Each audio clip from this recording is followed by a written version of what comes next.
The title is very carefully chosen. Notice it's the death of punishment. It is not the punishment of death.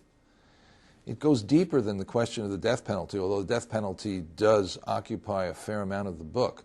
It goes much deeper than that. The claim in the book is that it's nobody's job to punish. Nobody. It's nobody's job to punish. When you ask the corrections officers, what's your mission? What's your goal? They answer almost with one voice. Safety. My goal is to keep the public safe from these guys, to keep the staff safe from them, and to keep them safe from each other. And consequently, and then you say, but what about punishment? And they respond, oh, it's not my job to punish. And then you look at their mission statements, which after all is supposed to guide them.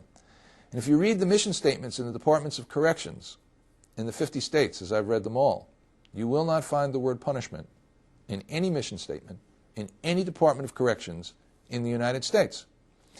So if their job isn't to punish, and their job is just to keep everybody safe, what's the best way to do that? Well, the best way to do that is not to inflict pain and suffering, because people resent that. The criminals will resent that, and they will tend to turn on and attack the people who are inflicting pain and suffering on them. The way to do it is to threaten to withdraw privileges. And so they structure the prisons, life inside prison, to be as pleasant as possible, as is consistent with safety, as pleasant as possible. Furthermore, we claim to make the punishment fit the crime. Let the punishment fit the crime. This is our essential credo. This is the essence of justice. We've proclaimed this for centuries. But we don't mean it. In the administration of criminal justice, inside the prisons, there is a complete divorce between the nature of the crime that brought them there and the punishment that doesn't occur inside. The punishment inside the prison is in no way reflective of the seriousness of the crime. The only way it arguably reflects it is in the length of time of the sentence.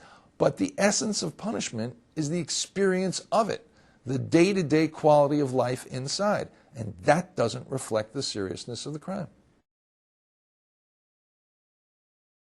I think Michel Foucault has put his finger on it in his classic Discipline and Punish. And what he says in that book, in chapter 1, where he begins to describe the actual torture death given to the assassin of the king, the regicide, Damiens, and then contrast that tortured death with the catalog and the regimen of prison administration 75 years later, is that we went through a great transformation in punishment. For one thing, it moved from the public sphere, where punishment used to be a source of social solidarity. It was witnessed by the public, it was participated in by the public, it was endorsed by the public.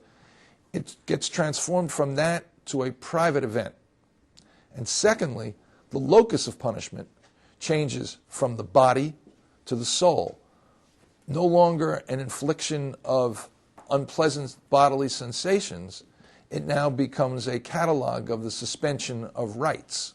And I would add, it becomes a catalog of the suspension or threatened suspension of privileges.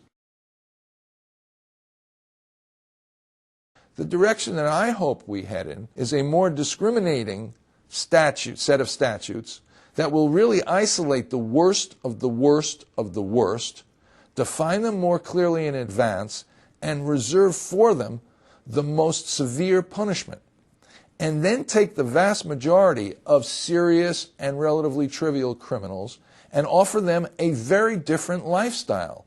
Not only a shortened prison sentence, but a prison sentence that is experienced very differently, where rehabilitation does become real and part of the mission, as it rightfully should be for those whom we're going to release and we want to reintegrate into society.